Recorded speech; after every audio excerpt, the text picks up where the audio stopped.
గమనించండి, మరి జకరియా గ్రంథంలో జకరియా ప్రవక్త ద్వారా దేవుని పరిశుద్ధాత్మ దేవుడు ఆల్రెడీ పిల్లరా మరి మార్కు సువార్త కావచ్చు, యోహాను సువార్త కావచ్చు, మత్తయి సువార్త కావచ్చు, లూకా సువార్త కావచ్చు, ఈ 4 సువార్తలో యేసు ప్రభువు వారు ఆయన శిష్యులను పిలిచి మీరు మరి దగ్గరలో ఉన్న ప్రాంతానికి పోగానే ఆ ప్రాంతంలో ఒక గాడిద పిల్ల మీకు కనబడుతుంది, దాన్ని నా యొద్దకు తీసుకురండి, దాన్ని వెక్కి నేను యెరూషలేము ప్రయాణమై వెళ్ళాలి అని పిల్లరా దాదాపు ఇది క్రీస్తు శకం పిల్లరా 233వ సంవత్సరంలో జరిగిన సందర్భం. కానీ ఈ జకరియా గ్రంథంలో పిల్లరా రచించినది ఈ క్రీస్తు పుట్టుకకు వాళ్ళు సంబంధం లేదు.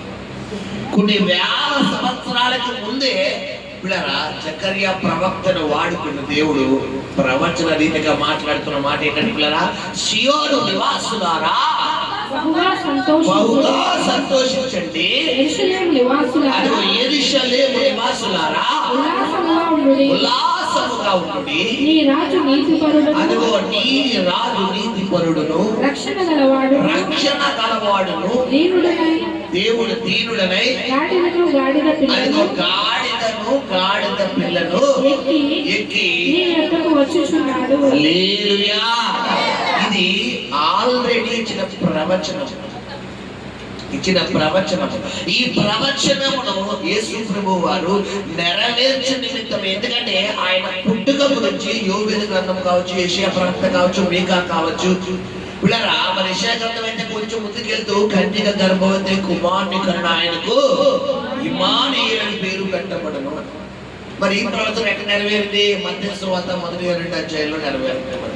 కన్యక గర్భవతి కుమారుని కన్నా ఆయనకు ఇమ్మానుయేలు అని పేరు పెట్ట భాషాంతరమున దేవుడు మనకు తోడని అర్థము. హల్లెలూయా. ఇప్పుడు ఇలాగా పిల్లరా మరి ప్రవచనం అంటే జరగబోయే కార్యాన్ని ముందుగా చెప్పే మాటనే ప్రవచనం అంటారు. మరి ప్రవచనం అంటే లేఖనాలను పరిశోధిస్తే దేవుడి యొక్క పుట్టుక గురించి, ఆయన యొక్క జీవితము గురించి, ఆయన యొక్క మరణము గురించి మరి బైబిల్లో వివరంగా రాయబడి ఉంది. హల్లెలూయా. కాబట్టి చాలా మంది అంటారు యేసు ప్రభు వారి పుట్టుక అంతా ట్రాష్, అదంతా కల్పితం కాదు.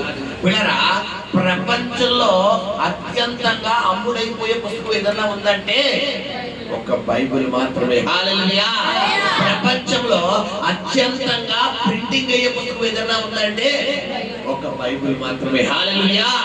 ప్రపంచమంతా ఒకే రోజున చేసుకునే పండుగ ఏదన్నా ఉందంటే ఒక క్రిస్మస్ మాత్రమే. మనం చూసుకుంటే హైదరాబాద్ లో ఒక పండుగ చేసుకుంటే మన ఆంధ్రాలో చేసుకోవచ్చు. పిల్లరా మన కలకత్తా, బెంగళూరు లేదంటే వేరే ప్రదేశాల్లో చేసుకున్న వాళ్ళు మన దాంట్లో చేసుకోవచ్చు. ఎవరికి ఆ పండుగ ఎక్కువ.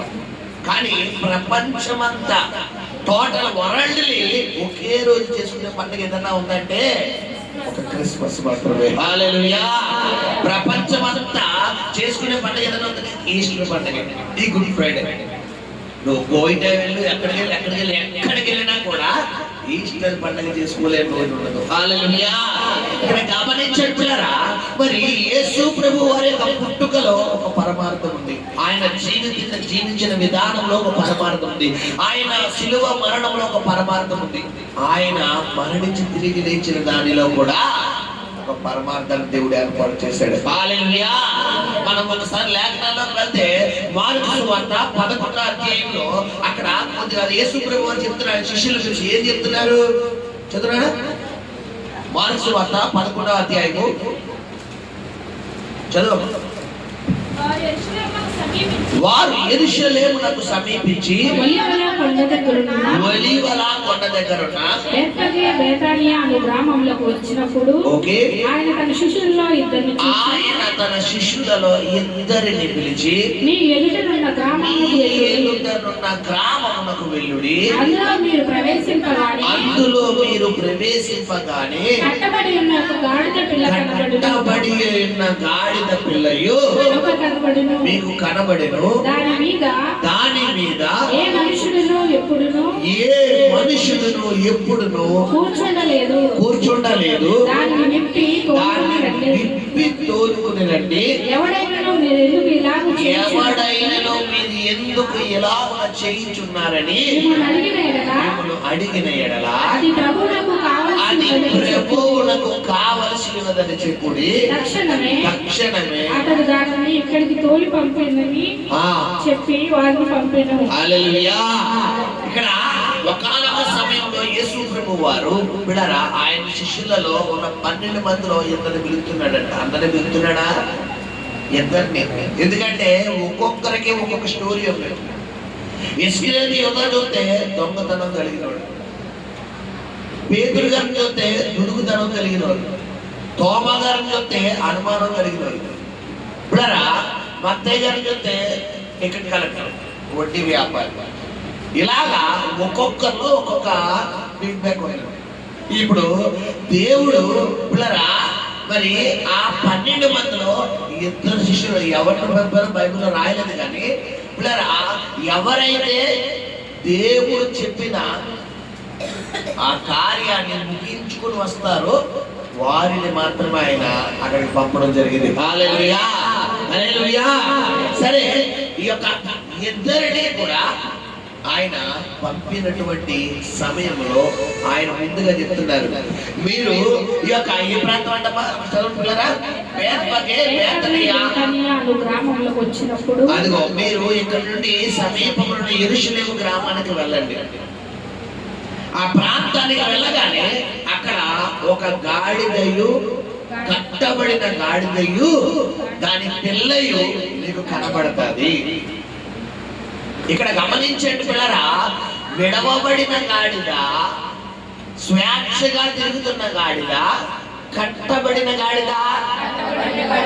ఏ కట్లు అంటే ఆర్థిక పరమైన కట్లు, ఆరోగ్యపరమైన కట్లు, కుటుంబ సంబంధమైన కట్లు, మానసిక ఒత్తిడితో కూడిన కట్లు, ఎటు వెళ్ళాలో ఎటు వెళ్ళకూడదో ఏం చెయ్యాలో కూడా తెలియని పరిస్థితిలో బంధించబడి సాతాను చేత కట్టబడిన కట్లు.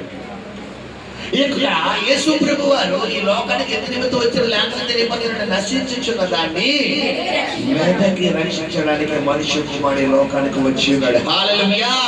ఈ రోజు ఇక్కడికి నువ్వు రాగలిగావంటే నువ్వు అనుకుంటే రాలే, నీ దగ్గరికి దేవుడు ఇద్దరు దేవతలను పంపించాడు. అక్కడ ఎంతమంది పంపించాడంట? ఇద్దరు శిష్యులు. ఎందుకంటే నా శిష్యులు లేదా నా సేవకులు, నా దూతలు అని ఉంది బైబిల్లో. నా సేవకులు ఎవరంట?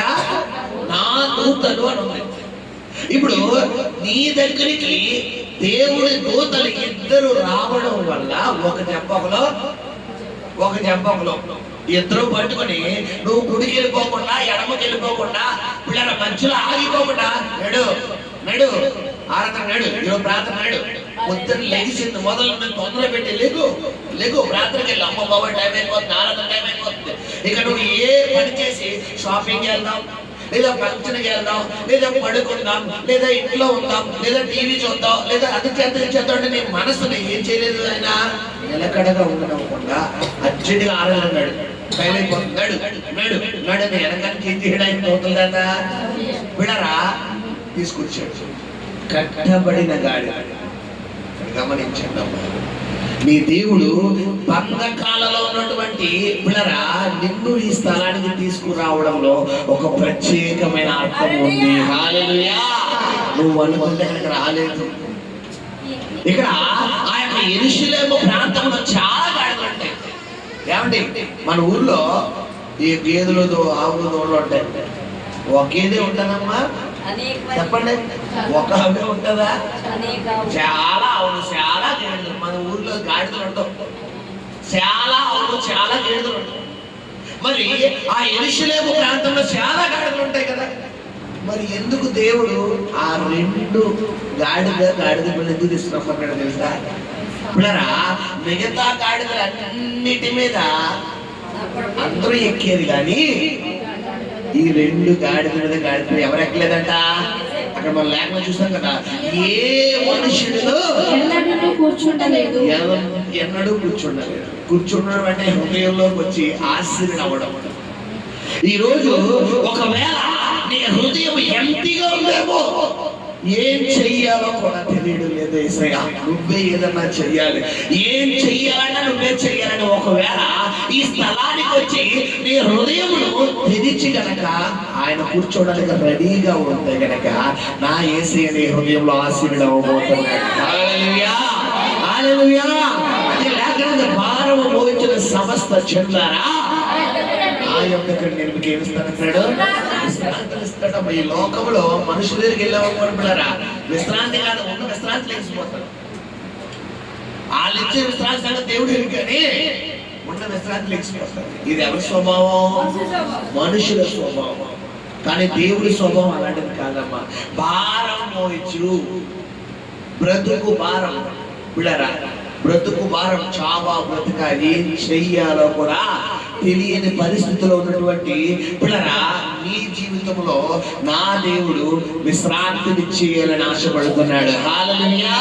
ఇక్కడ గమనించండి, ఇక్కడ యేసు ప్రభువు ముందుగా చెప్తున్నారు, పిల్లలారా మీరు సమీప గ్రామానికి వెళ్ళగానే అక్కడ ఒక గాడిదయో గాడిద పిల్లయో కట్టబడి మీకు కనబడతారు. మీకు ఎలా కనబడుతుంది?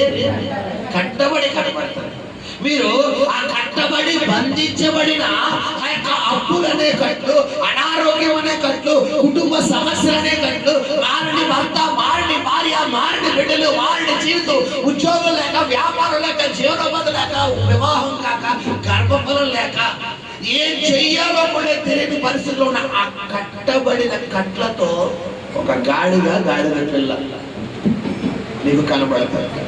ఈ కట్టబడిన ఈ గాడిద నీకు కనబడగానే మీరు ఏం చేస్తారంటే దాని కట్లు ఏం చేయాలంట, ముందు పట్టి దాని కట్లు ఏం చేయాలి, ముందు విప్పి తీసుకున్నట్టు. అయితే తీసుకుని వచ్చినప్పుడు ఒక మాట అంటాడు, ఏంటంట, ఎవడైనను ఎందుకు వాళ్ళ అప్పుల నుంచి విడిపెడుతున్నావు, ఎందుకు వాళ్ళ అనారోగ్యం స్వస్థపరుస్తున్నావు, ఎందుకు చంపేద్దాం అనుకుంటే నువ్వు ఎందుకు బతికిస్తున్నావు, ఎందుకు ఆ వివాహం లేకుండా వారి జీవితం గోడు బాయకుండా చేసేద్దాం అనుకున్నాడు, నువ్వు ఎందుకు వివాహం చేస్తున్నావు, ఎందుకు గర్భం లేకుండా మరి కుట్రాలా చేస్తావు, నువ్వు ఎందుకు గర్భం తెరడానికి ముందుకు వస్తున్నావు, ఏ ఉద్యోగం లేకుండా, ఏ ఆదాయం లేకుండా వచ్చిన డబ్బులన్నీ శ్రీ సంఖ్యలో చేసేద్దాం కదా అనుకుంటే నువ్వు ఎందుకు వాళ్ళని ఆశ్రయిస్తున్నావు అని ఎవడైనా మిమ్మల్ని అడిగితే, మిమ్మును అడిగిన ఎడలా మీరు ఏం చెప్పండి, ఒక్క మాట చెప్పండి, యేసు నామాన్ని ఉపయోగించి ఇది ప్రభువునకు కావాలని చెప్పండి. తక్షణమే రెండో మాట లేదు, ఎందుకంటే యేసు నామములో ఉన్న గొప్ప నామము. హల్లెలూయా. యేసు క్రీస్తు అన్న మాటకు అర్థం ఏంటంటే, యేసు అన్న మాటకు అర్థం ఏంటంటారా, రక్షకుడు. యేసు క్రీస్తు, క్రీస్తు అంటే అభిషేకుడు. యేసు అన్న మాటకు అర్థం ఏంటి, రక్షకుడు. అంటే ఇందులో నుంచి రక్షించేవాడు, మన పాపాల నుంచి రక్షించేవాడు, మన బంధకాల నుంచి రక్షించేవాడు, మన యొక్క సాతాను చేతుల్లోకి వెళ్ళిపోతూ, కబంధ హస్తాల్లోకి వెళ్ళిపోతూ, ఎటు వెళ్ళాలో కూడా తెలియని పరిస్థితిలో మధ్యలో ఉండిపోతున్న మనల్ని నిత్య జీవానికి తీసుకువెళ్ళడానికి వచ్చిన గొప్ప రక్షకుడు మనం ఆరాధిస్తున్న యేసయ్య. హల్లెలూయా, హల్లెలూయా. ఈ లోకంలో ఏ మనుషులైనా మనల్ని ఏమన్నా వెతకాలి, మనల్ని ప్రేమించాలి, ఏదైనా మనకు సాయం చేయాలంటే మన దగ్గర నుంచి ఏదో ఒకటి కోరుతారు. కనీసం మినిమం ఒక థ్యాంక్స్ అన్నా కోరుతారు, అవునా కదా? నువ్వు ఒక అవసరం అనగానే ఓ 1,00,000 రూపాయలు అడుగుతారు, 1,00,000 రూపాయలు ఎత్తావు, వెంటనే డబ్బులకి ఇచ్చిందంటే నీ డబ్బులకి ఇస్తారు. కానీ ఒకటి ఆశిస్తాం, ఏంటి, చాలా థ్యాంక్స్ అండి అడగగానే ఇచ్చారు. ఇప్పుడు పిల్లరా ఏదైనా హెల్ప్ చేయగానే కొంచెం ఏంట్రా బాబు, కనీసం ఒక థ్యాంక్స్ కూడా చెప్పలేదు. ఇదే మనుషులు కనీసం ఆస్తి ఇచ్చేమన్నానా, వాళ్ళ బంగారం ఇచ్చేమన్నానా, వాళ్ళ అంతస్తు ఇచ్చేమన్నా, ఎవడిగాడు థ్యాంక్స్. ఇదే మనుషులా బాబు, కనీసం థ్యాంక్స్ కూడా చెప్పలేదు అని వీళ్ళు ఇంక మామూలు కాదు, విభత్సంగా బాధపడిపోతారు. ఇప్పుడు మనుషుల స్వభావం ఇది, కానీ దేవుడి స్వభావం ఇదాపా చెప్పాలి. మనం థ్యాంక్స్ చెప్పినా చెప్పకపోయినా మనకి సహాయం చేసే దేవుడే. హల్లెలూయా, హల్లెలూయా. పిల్లల మనుషుల స్వభావం, మా అమ్మగారు ఎప్పుడు చెప్తుంటారు కదా మీకు, మనుషుల స్వభావం ఎలాగంట, అమాసనాడు అట్టిట్టాను ఉన్నవాడు ఊరిట్టాననే స్వభావం అది.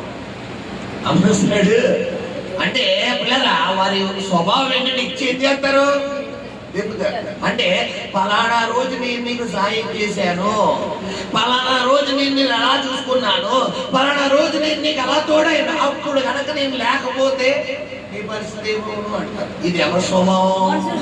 ప్రస్తుతం అనలేనప్పటికీ కూడా ఏదో ఒక టైంలో గ్యారెంటీ డైలాగ్ అంటారు. ఇది ఎవరి స్వభావమా అంటే దేవుడి స్వభావం ఏంటో తెలుసా? నేను నరకాగ్నిలోకి వెళ్ళిపోతున్న నిన్ను బయటికి లాగిన దేవుడు, నా పాపంలోకి వెళ్ళిపోతున్న నిన్ను బయటికి లాగిన దేవుడు, మరణ పంచులలోకి వెళ్ళిపోతున్న నిన్ను జీవంలోకి నడిపించిన దేవుడు. ఏ ఒక్కనాడు కూడా నేనే నిన్ను ఇచ్చేసాను చెప్పే దేవుడు కాదమ్మా. హల్లెలూయా.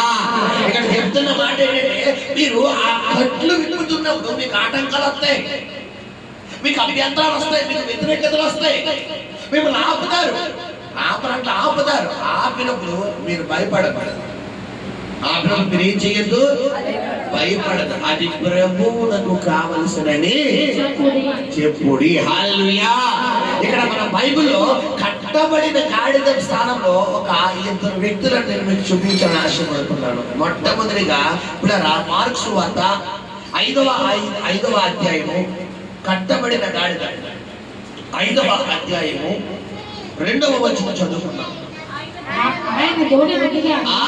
దోణి దిగగానే అపవిత్రాత్మ పట్టిన వాడొకడు సమాధులలో నుండి వచ్చి ఆయనకు ఎదురు పడెను. వాడు సమాధుల్లో వాసము చేసేవాడు. ఓకే, అదిగో సంఖ్యలతోనైనను ఎవడును వాడిని బంధింపకపోయిను. పలుమారు వాని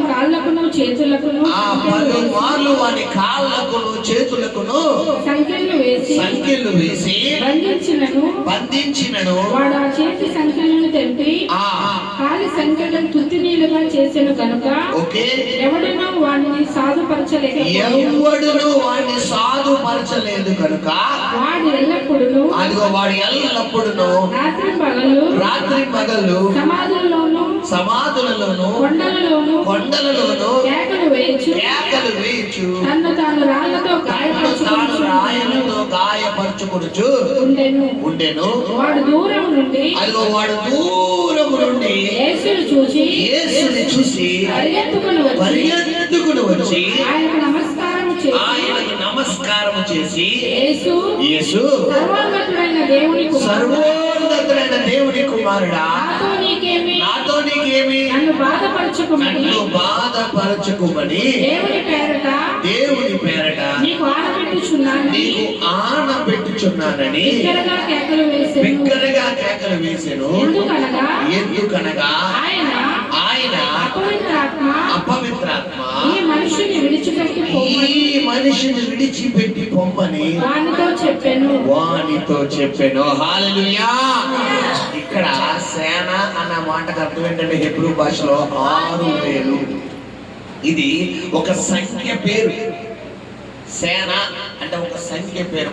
మన తెలుగులో దశ అంటే 10, శత అంటే 100. ఇప్పుడరా మరి అలాగే ఒక్కొక్క పదానికి ఎలా ఉందో అలాగే సేన అంటే 6000. అంటే ఇప్పుడు ఈ ఒక్క వ్యక్తిలో 8,000 దెయ్యాలు ఉన్నాయంట. 6,000 దెయ్యాలు. 1 కాదు 2 కాదు. మీకు విషయం చెప్పమంటారా? చెబితే మీ ఇక్కడ ఉన్న వాళ్ళు అందరూ దెయ్యాలు ఉన్నాయి. తెలుసా మీకు ఆ విషయం? అదేంటి భాష గారు అంటారా? చెప్పరా? నేను కోపం అనేది ఏం తెలుసా? దెయ్యం. అడిగేది ఏంటో తెలుసా? అలకమాను చెప్తారు కొంతమంది. ఎక్కడా అడగెక్కేస్తారు. ఏమెక్తారు? అడగ. ఇప్పుడారా ఏదో ప్రేమగా అలిగేది ఒక 2 నిమిషాలు 3 నిమిషాలు ఉండదేమో కానీ కొన్ని గంటలు, కొన్ని రోజులు, కొన్ని నెలలు ఉంటుంది కొంతమంది అలగ. ఇప్పుడారా అలకమాను ఇది కూడా దెయ్యమే. కోపం దెయ్యం, సాడీలు చెప్పేది దెయ్యం, నేరారోపణ చేసేది దెయ్యం, బూతులు మాట్లాడేది దెయ్యం, కొట్టేది దెయ్యం, తిట్టేది దెయ్యం, శాపనార్థాలు పెట్టేది దెయ్యం. ఇవన్నీ దెయ్యపు లక్షణాలు. మరి లెక్కన మీలో ఎవరో ఎన్ని దెయ్యాలు ఉన్నాయో ఆయనకే తెలుసు. గమనించండి. ఈ సేన పట్టిన వ్యక్తిలో 8,000 దెయ్యాలు ఉన్నాయంట. 6,000 4000 దెయ్యాల చేత పీడించబడి ఇతన్ని సాతాను ఏం చేసింది? కట్టేసింది. ఎలా కట్టిందంటే కుటుంబానికి దూరం చేసేసింది, భార్య బిడ్డలకు దూరం చేసేసింది, తల్లిదండ్రులకు దూరం చేసేసింది, తోబుట్టులకు దూరం చేసేసింది, అతన్ని ప్రేమించిన వారికి దూరం చేసేసింది. తినడానికి లేదు, తాగడానికి లేదు, సరైన బట్టలు ధరించడానికి లేదు, ఇక తన ఇష్టమని తను చెప్పుకోవడానికి లేదు. పూర్తిగా ఎవరి స్వాధీనంలో చేసేసుకుంది? దాని స్వాధీనంలో చేసేసుకుంది. మరి ఈ రోజుల్లో లేరా ఇలాంటి సైతాన్ని పట్టినాలంటే ఉన్నారు చాలా మంది. ఈ త్రాగుడికి బానిసైపోతారు. ఈ త్రాగుడికి బానిసైపోయి చాలా మంది ఏం చేస్తారంటే దేని వస్తువులో వెళ్ళిపోతారు బిడ్డరా. ఆ త్రాగుడు రాత్రి కనుక 9, 8 అయిందంటే ఒక పని చేయదు. కనీసం ఒక డ్రాప్ అన్నా పడాలి, ఒక పెంకన్నా పడాలి. కనీసం అందులో పేర్లు ఉంటాయి కదా, ఏదో పేర్లు అంటారు, 1/4, 90 ఫుల్, హాఫ్ ఎంఎల్ అని. కనీసం అందులో ఒక అరసేసాన్న పడాలి. పడితే కానీ బండి ఏమవుతుంటారు వీళ్ళు కదలంటారు. అంటే ఇది ఇది ఒక సైతం.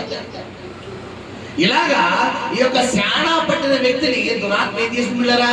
కట్టేసింది, బంధించేసింది. దురాత్మ కట్టేసింది. అక్కడ కట్టబడిన గాడిదంటే ఇదే. ఈ యొక్క కట్టబడిన ఈ యొక్క బంధకాల చేత, భయంకరమైన అపవిత్రాత్మల చేత కట్టబడిన ఈ వ్యక్తిని విడిపించడానికి యేసు ప్రభువు వారు ఆ ప్రాంతానికి వెళ్ళారు. హల్లెలూయా, హల్లెలూయా. విడిపించడానికి వెళ్ళిన యేసయ్య ఏం చేశాడమ్మా చెప్పాలి? ఏమన్నాడు? అపవిత్రాత్మ ఈ వ్యక్తిని విడిచిపెట్టి బయటికి పో అని ఒక్క మాట చెప్పగలుగుతున్నాడు. ఈ రోజు ఎలా గమనించాడు? ఎందుకు యేసు ప్రభువు వారు కట్టబడిన గాడిదను ఆయన దగ్గరికి తీసుకొస్తున్నాడంటే దాని మీద ఆయన ఆశీర్వాదం అవ్వడానికంట. హల్లెలూయా. అక్కడ మనం చూసుకుంటే ఎన్నడూ ఏ మనుషుడు కూడా దాని మీద ఎక్కలేదు. కారణం ఏంటంటే అది ఎవరి కొరకు ఏర్పరచబడిన గాడిద. ఈ రోజు నువ్వు ఒక గాడిద అంటే, అమ్మా తప్పుగా అనుకోకుండా గాడిద అంటే ఏదైనా పాస్టర్గా తిడుతున్నానండి, ఇది చెప్పే మీరు అనుకునే గాడిదలు కాదు, యేసయ్యను మోసిన గాడిద. ఎంతమంది ఇప్పుడు గాడిదలు చెప్పండి? చెప్పాలి. అమ్మా నేను తిట్టే గాడిద అంటలేదు, మళ్ళా అడుగుతున్నాడు. యేసయ్యను మోసే గాడిద ఎంతమంది ఉన్నారు ఇక్కడ? హల్లెలూయా, హల్లెలూయా. గమనించండి. ఎప్పుడైతే యేసు ప్రభువు వారు అంటున్నారు, శిష్యులారా మీరు ఆ గాడిదను విప్పేటప్పుడు కొన్ని ఆటంకాలు వస్తాయి.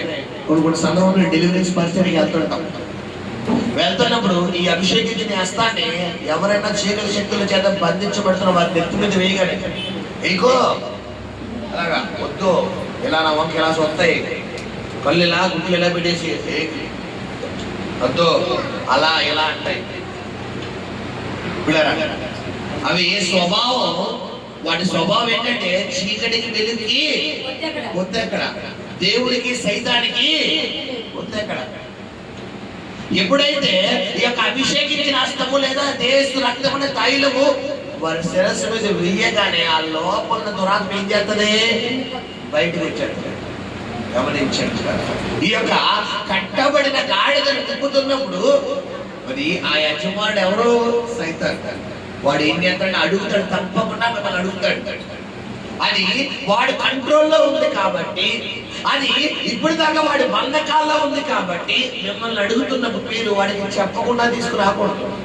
ఎందుకంటే రేపన్న రోజు మళ్ళా వచ్చి తీసుకెళ్ళిపోతాడు. ఇక వాడికి ఈ గాడిదకు పర్మనెంట్ గా నేను సొల్యూషన్ ఇవ్వాలని ఆశపడుతున్నాను. ఇక లైఫ్ లో వాడి జోలికి రాకూడదు. అలాంటి స్వేచ్ఛను ఆ గాడిదకి ఇవ్వాలని ఆశపడుతున్నాను అని పిల్లరా యేసు ప్రభువు వారు ముందుగానే ఆయన శిష్యులకి హెచ్చరిస్తున్నాడు. హెచ్చరించి ఏం చెప్తున్నారు? ఎవరైనా దీని గురించి ఒకవేళ దాని యజమానుడు అడిగితే ఏం చేయాలా? ప్రభువునకు కావలసినని చెప్పుడి, తక్షణమే తోలుకొచ్చునని చెప్పి వారిని పంపెను. ఓకే, వారు వెళ్ళగా వీధిలో ఇంటి బయట ఇంటి బయట తల వాకిట కట్టబడి ఉన్న గాడిద పిల్ల ఒకటి వారికి కనబడెను. ఓకే, దాన్ని విప్పుచుండగా అదిగో దాన్ని విప్పుచుండగా అక్కడ నిలిచి ఉన్న వారిలో కొందరు మీరేమి చేయుచున్నారు, గాడిద పిల్లను ఎందుకు విప్పుచున్నారు, ఎందుకు ఆ బంధకాలను విడిపిస్తున్నావు వారిని అడిగి. ఈ రోజు పిల్లల గమనించండి, భయంకరమైన శ్రమలతో ఒకవేళ ఈ స్థలానికి వచ్చావా, చావాలా బ్రతకాలా కూడా తెలియని పరిస్థితులు ఈ స్థలానికి వచ్చావా, ఏంటి నాయన నాకేం అర్థం కావట్లేదు, నువ్వే ఏదైనా చెయ్యాలి, ఎటు తోచలేని పరిస్థితిలో ఉన్నాను యేసయ్యా అని ఒకవేళ ఈ స్థలానికి వచ్చావా, నీకు ఒక శుభవార్త ప్రభు చెప్తున్న మాట ఏంటంటే, పిల్లరా కట్టబడిన గాడిదను విడిపించిన దేవుడే ఈ యొక్క మధ్యాహ్న కాలంలో నీకున్న కట్లను కూడా విప్పిపోతున్నాడు. హల్లెలూయా. నీ మీద ఉన్న కాడిని విర్రగొట్టే పోతున్నాడు. హల్లెలూయా. అప్పు అనే కాడిని విర్రగొట్టే పోతున్నాడు, అనారోగ్యం అనే కాడిని విర్రగొట్టే పోతున్నాడు, రోగం అనే కాడిని విర్రగొట్టే పోతున్నాడు, ఆర్థిక సమస్యలు అనే కాడిని విర్రగొట్టే పోతున్నాడు, కుటుంబంలో వారు మనసులేని పరిస్థితి, ఎటు వెళ్ళాలో ఏం చెయ్యాలో కూడా తెలియని పరిస్థితిలో మధ్యలో తలడిల్లిపోతున్నాడు. నీ మీద ఉన్న సాతాను కాడిని నా దేవుడి మధ్యాహ్న కాలంలో విర్రగొట్టబోతున్నాడు. హల్లెలూయా. అది జరిగిందంట. ఏమంటున్నాడు ఇప్పుడు ఆ శిష్యులు విప్పుతున్నారట, ఆ కట్లు విప్పుతున్నారు. ఆ విప్పుతుంటే యేసు ప్రభు వారు చెప్పినట్టుగానే జరిగింది. ఎందుకంటే ఆయన ముందుగా చూసే కృప ఉంది దేవుడు. పిల్లరా మిమ్మల్ని తప్పకుండా మీకు ఆటంకాలు వస్తాయి, తప్పకుండా మీకు వ్యతిరేకతలు వస్తాయి, తప్పకుండా మీకు అభ్యంతరం వస్తాయి, కానీ మీరు ఏం చేయకూడదు, అస్సలు ఆలోచించకండి. ఇక్కడ గమనించండి, ఏదో సాధారణమైన సంఘానికి, నామకార్థమైన సంఘానికి నువ్వు వెళ్ళడానికి నీకు ఏ ఆటంకాలు రావు తెలుసా? పరిశుద్ధాత్మతో కూడిన సంఘానికి, పరిశుద్ధాత్మ ఆరాధన కలిగిన సంఘానికి, అపోస్తుల సంఘానికి రావడానికి మాత్రం సాతనగాడు ముందు నుంచి కాదు, ముందు రోజు రాత్రి నుంచే బండెడెత్తడంటే. కరెక్ట్ గా రేపు పొద్దున ఆదివారం మందిరానికి వెళ్తాం కదా అనుకుంటాం, శనివారం నైట్ ఇంట్లో సెకండ్ షో ఉంటుంది. ఈ షో మార్నింగ్ షో కూడా బ్యాటరీ కాదు, ఫస్ట్ షో కాదు, ఏ షో అంటే ఏంటి? సెకండ్ షో అంటే గొడవలో భయంకరమైన షో అనమాట. ఇంకెలా అంటే రేపు ఆదివారం చర్చికి వెళ్ళలేను, రేపు ఆదివారం అడిగి వెళ్ళాం, చర్చికి వెళ్దాం, నాకు వద్ద చర్చికి వెళ్తే ఎవరికి వెళ్తే నా బతికి ఇంతే, నా పరిస్థితి ఇంతే. కరెక్ట్ గా పోనీ అది నువ్వు జయించి అయినా పర్వాలేదు, నేను చర్చికి వెళ్తాను, ఆదివారం లేసావా పొద్దున్నుంచి కరెక్ట్ గా చర్చికి వచ్చే వరకు అయితే భర్తలో దూరిపోతాడు, లేదా భార్యలో దూరిపోతాడు, లేదా పిల్లల్లో దూరిపోతాడు, ఎవరో ఒకళ్ళు దూరిపోతాడు. సిరాకు గలిబిలి ఆటంకాలు చాలా సిరాకు వచ్చాడు. ఎందుకు? యేసు దగ్గరకు రావడానికి కొన్ని కట్లు ఏం చేస్తాయమ్మా, ఆపేస్తాయి. కానీ ఈ శిష్యులు పంపబడిన శిష్యులు కాబట్టి, ఆల్రెడీ దేవుడు మాట వెనుక ముందుగా దేవుడు చెప్పాడు కాబట్టి ఆ మాటను పట్టుకుని విప్పుతున్నప్పుడు యేసు నామం, యేసు రక్తమే జయం, యేసు రక్తమే జయం, ఇది యేసుకు కావలను, ఇది యేసుకి కావలను, అప్పు అనే కట్టి ఇది యేసుకు కావలను, అనారోగ్యం అనే కట్టి యేసుకు కావలను, యేసుకి కావాలని ఒక్కో ముడి విప్పుతుండగా సాతానుగాడు యేసు నామం చెప్పగానే వాడు నోరు మూసుకోవడం తప్ప చేసే పని మరొకటి ఉండదు. హల్లెలూయా. యేసు రక్తమే జయం, యేసు రక్తమే జయం, యేసు రక్తమే జయం, యేసు రక్తమే జయం, యేసు రక్తమే జయం, యేసు రక్తమే జయం, యేసు రక్తమే జయం, యేసు రక్తంలోనే ఉందమ్మా జయము, యేసు రక్తంలోనే స్వస్థత, యేసు రక్తంలోనే విడుదల, యేసు రక్తంలోనే అద్భుతాలు చేయగలుగుతాం. హల్లెలూయా. మొత్తానికి ఈ గాడిద పిల్లను విప్పి ఎక్కడ తీసుకొచ్చారంట? చదవండి అమ్మా, చదవమ్మా. అందుకు శిష్యులు యేసు ఆజ్ఞాపించినట్టు వారితో చెప్పగా ఓకే వారు పోనిచ్చిరి. పోనిచ్చిరి. వారు ఆ గాడిద పిల్లను గాడిద పిల్లను యేసు వద్దకు తోలుకొని వచ్చి యేసు నొద్దకు తోలుకొని వచ్చి తమ బట్టలు దానిపై వేయగా తమ బట్టలు దానిపై వేయగా ఆయన దాని మీద కూర్చుండెను. ఆయన దాని మీద కూర్చుండెను. అనేకులు తమ బట్టలను దారి పొడుగునను అనేకులు తమ బట్టలను దారి పొడుగునను పరిచిరి. కొందరు తాము పొలములలో అదిగో ఎందుకు బట్టలు దారి పొడుగున పరిచిరో మనం ఒకటి తెలుసుకోవాలి. కారణం ఏంటంటే యూదులలో ఒక ఆచారం ఉందనుకున్నారు. ఎవరైతే యూదులకు రాజుగా మరి స్వీకరించబడతాడో వారు కూడా ఈ యొక్క మరి ప్రయాణమై రోడ్డు మీద కానీ ఆ మార్గం నడిచి వస్తున్నప్పుడు వారి కాళ్ళకి ఏమి వేయాలంట? ఈ ఈ బట్టలు వేయాలంట. మనం చూసుకుంటే బైబిల్లో ఇలా రకమైన గమనించండి. 2వ రాజుల గ్రంథము 9వ అధ్యాయం 13వ వచనం చదువుకున్నాం. తీరాడా? 2వ రాజుల గ్రంథము అక్కడ మనకి యెహోషాపాతు యొక్క కుమారుడు ఇలా యోహు కనబడతాడు. చదువురా. 2వ రాజుల గ్రంథము 9వ అధ్యాయము 13వ వచనం. అంతట వారు అతి వేగముగా తమ తమ వస్త్రములను పట్టుకుని మెట్ల మీద అతని కింద పరిచి బాకా ఊదించి యోహు రాజు అయ్యున్నాడని చాటించిరి. ఈ ప్రకారము నింషికి పుట్టిన యెహోషాపాతు కుమారుడైన యెహోరాము మీద కుట్ర చేసెను. హల్లెలూయా. ప్రజలు ఏం చేస్తున్నారంట? రాజుగా వస్తున్న వాడికి పాదాలకు ఏమేస్తున్నారంట? బట్టలు. ఇక్కడ బట్టలు వేయడం అంటే వారి యొక్క జీవితాన్ని ఎవరు పాదాల దగ్గర మరి అప్పగిస్తున్నారు? దేవుని పాదాల దగ్గర. ఈరోజు నువ్వు అప్పగించగలుగుతున్నావా? గమనించండి, చాలా మంది పిల్లరా పేరు మాత్రమే దేవుణ్ణి ఆరాధిస్తారు తప్ప వారు హృదయంలో నుండి దేవుణ్ణి ఆరాధించారు.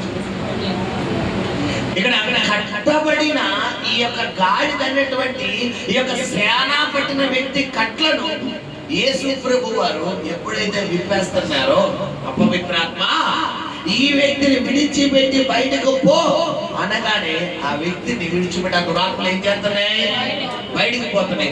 ఎప్పుడైతే బయటికి పోయినాయో ఇప్పుడు మనం చూసుకుంటే మార్కు సువార్త 5వ అధ్యాయంలో ఈ యొక్క సేనాపతి వ్యక్తి యేసు ప్రభు వారితో మాట్లాడుతున్నాడు. ఏంటా మాట? చదువురాడా? అమ్మా అది కాదు. మార్కు సువార్త ఆయన దోణి ఎక్కినప్పుడు 18వ వచనం దయ్యములు పట్టిన వాడు ఆయన యొక్క తనను ఉండనిమ్మని. హల్లెలూయా. ఏమండి మీరు గమనించారా? ఇక్కడ ప్రారంభం ఏమైంది? ముందేమంటాడు? ఈ దయ్యాలు పట్టిన వాడు సర్వోన్నతుడైన దేవుని కుమారుడా, ఎందుకు వచ్చావు నా దగ్గరికి? నువ్వు ఇక్కడ ఉంటే నేను ఉండలేను, నువ్వు ఇక్కడ ఉంటే నేను ఉండలేను, నా వల్ల కాదు, వెళ్ళిపోవయ్యా బాబు, వెళ్ళిపో అంటున్నాడు. ఎప్పుడైతే అపవిత్రాత్మ ఈ వ్యక్తిని విడిచిపెట్టి బయటకు పోనగానే ఇప్పుడు ఈ వ్యక్తిలో ఎలాంటి మార్పు వచ్చింది? ఎక్కువ ప్రార్థన చేయాలి, ఎక్కువ వాక్యం చదవాలి, ఎక్కువ దేవుడితో ఉండాలి. మరి ఈ రోజు నీకు ఉన్న ప్రేరేపణ లేదనుకుంటే కూర్చుంటే కింద ముళ్ళు పెట్టినట్టుందా? చాలా మందికి చర్చిలో ఎక్కువ కూర్చోవడం ఇష్టం ఉండదు. ఒకవేళ కూర్చున్న ఒక 5 నిమిషాలు ప్రార్థన చేసుకుంటారు, ఇంతే. ఇదే బాబు. ఈ బాబు దగ్గర నువ్వు బర్లాభం కాదు కదా, కనీసం ప్రార్థన శీలి కూడా రాడు. ఈ అపవిత్రాత్మ పట్టిన వ్యక్తి యొక్క లక్షణాలు మనం చూసుకుంటే ప్రారంభంలో ప్రార్థన చేయలేదు, కనీసం ప్రార్థన మాట దేవుడు కానీ యేసై వస్తే కూడా ఏమంటాడు? నాతో నీకెందుకు, నన్ను బాధ పెట్టకు, నీ పని చూసుకో, నన్ను బాధ పెట్టకు, నాకు ఈ వాక్యాలు అంటే ఇష్టం ఉండవు, ఈ ప్రార్థన అంటే ఇష్టం ఉండదు. చాలా మంది చెప్పే స్వభావం, నాకు ప్రార్థన అంటే ఇష్టం ఉండదండి, వాక్యం అంటే ఇష్టం ఉండదు, చర్చ అంటే ఇష్టం ఉండదండి. చాలా మంది ఈ ప్రార్థన దేవుడు కూడా పళ్ళు ఏం చేస్తారమ్మా? పటపడా కొని చేస్తారు. ఇలాంటి ఏం చెప్పు, ఒకరోజు వాక్యం పంపిస్తున్నాడు నాకు, నా దగ్గర నేను పెట్టిన మెసేజ్ అలా ఆ క్రైస్తవులు దేవుడు బిడ్డలు అందరూ పంపించేస్తాను. నా స్నేహితులను కొంతమందికి పంపిస్తాను, ప్రభు నమ్ముకోకపోయినా. నచ్చినోడు వింటాడు, నచ్చినోడు వదిలేస్తాడు. అలాగా ఒకరోజు అన్ఎక్స్పెక్టెడ్ గా ఎవరో ఒక వ్యక్తికి వెళ్ళిపోయింది. అది అన్నోన్ నెంబర్ అనమాట. మరి ఎలా వచ్చిందో తెలియదు నా దాంట్లోని. ఆ వాట్సాప్ లో పెట్టగానే మనకి వచ్చేద్దాయి కదా, 1-2 సార్లు పంపాను, రెస్పాండ్ ఏమీ లేదు. తర్వాత ఆటోమేటిక్లీ టిక్ పెట్టుకుంటూ పంపించేస్తున్నప్పుడు ఆ వ్యక్తి ఇలాంటివి నాకు పంపకు అని నాకు రిప్లై ఇచ్చాడు. ఇలాంటివి నాకు పంపకు అని రిప్లై ఇచ్చాడు. సరే అని చెప్పి ఆ నెంబరు డిలీట్ చేశాను. డిలీట్ చేసిన తర్వాత ఒక 4-5 నెలలు మళ్ళా నెంబర్ నుంచి కాల్ వచ్చింది. నెంబర్ ఎక్కడో చూసినట్టుంది ఇలాంటివి. ఎందుకంటే మనకి ఇలాంటి డైలాగ్ వేసిన ముందు గుర్తుపెట్టుకుంటాం కదా, మామూలు నెంబర్లు అయితే గుర్తుపెట్టుకోము. ఇలాంటివి నాకు పంపకో, నా జోలికి రాకు, నీకు అలాగా నీకు ఇలాగన్నా డైలాగులు వేసిన కొంతమంది నాకు మైండ్లో సేవ్ అవుతారు. సరే అని చెప్పి నేను నెంబర్ సేవ్ చేసుకోకుండా డిలీట్ చేసాను. నేను పంపడం మానేసాను. ఒక 4-5 నెలలు మళ్ళీ అదే నెంబర్తో కాల్ వచ్చింది. ఇలా పలానా చెప్పండి అన్న. నేను కొద్ది శ్రమలో ఉన్నాను, నా కోసం ప్రార్థన చేస్తారా? ఏ వద్దన్నాడుగా, చెప్పాలి. అవసరం వచ్చిందా లేదా? బతికిస్తాడు దేవుడు. వంగని ప్రతి మోకాన్ని ఏం చేస్తాడమ్మా? చేస్తాడు. అవసరమైతే బోల్టులు తీసేస్తాడు. కొంతమంది నిక్కాలి ఇలాగే ఉంటారు. ఇలా ఉన్న మోకాన్ని ఏం చేస్తాడు తెలుసు ఆయన? ఈ మధ్యలో స్క్రూ ఉంటది కదా, స్క్రూ తీసాడు. అప్పుడు ఏమవుతుంది? మోకాలు ఇలా ఉండిపోవాలి. అది ఆయన చెప్పినప్పుడే నువ్వు ప్రార్థనలో ఉండవు. నువ్వు మొరాయించేవా స్కూల్ తీసేస్తాడు. స్కూల్ తీసేయడం అంటే తెలుసా? కొన్ని గర్భిణులు ఎదురు బలహీనతలు గమనించిన ఈ యొక్క సేనాపతి దురాత్మల చేత పీడించబడుతున్న ఈ వ్యక్తి ప్రారంభంలో యేసయ్య అంటే ఎక్కలేదు. ఎందుకంటే అతని తప్పు కాదు, అతనిలో ఉన్న దురాత్మల ప్రభావం అలాంటిది. మరి ఈ రోజుల్లో మరి నీ ఇంట్లో నీ భర్తో, నీ భార్యో, నీ తల్లో, నీ తండ్రో, నీ బిడ్డలో, నీ కుటుంబ సభ్యులో అసలు ప్రార్థన అంటే ఎక్కుతులేదేమో, దేవుడు అంటే ఎక్కుతులేదేమో, దేవుడు అన్న మాట వింటే మండిపడిపోతున్నారేమో. బాధపడకూడదు, నువ్వేం బాధపడదు. ఎందుకంటే మనం పోరాడి చెప్పేసి మనం పోరాడి ఎవరితో కాదంట?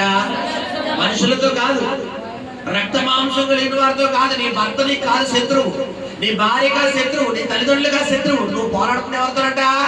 ప్రస్తుత సంబంధమైన ఆకాశ మండలముల దురాత్మల శక్తులతో, వాయుముల అధిపతులతో, అంధకార సంబంధమైన దురాత్మలతో.